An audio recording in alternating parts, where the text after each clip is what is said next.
but smoke still comes from many factory chimneys.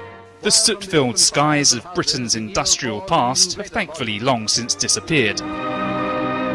But invisible toxic fumes are still a major cause for concern. This advanced infrared camera reveals the pollutants the human eye can't see. We have the ability to make you see the invisible. Everyone is talking about reduction of emissions, reduction of CO2 emissions, but it's not possible to see it with the human eye.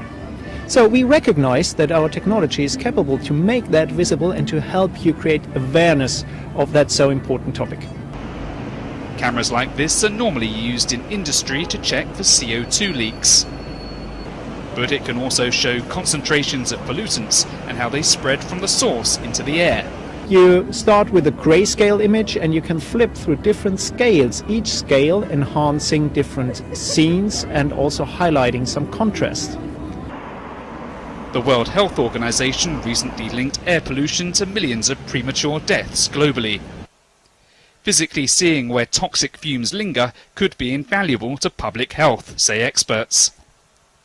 The problem is that pollution these days is invisible largely, not like it was in the 50s and 60s when not only could you see it, you could see very little else. These days getting the message across to the public is more difficult because they can't actually see the pollution as they could before. So technologies that help people to visualize these things are really going to help to get the message across, I think. This camera model costs about $75,000.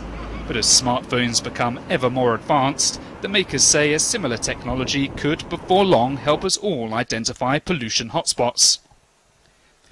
Until then, experts say moving even just a few feet away from the source of the fumes will see your exposure levels significantly reduced.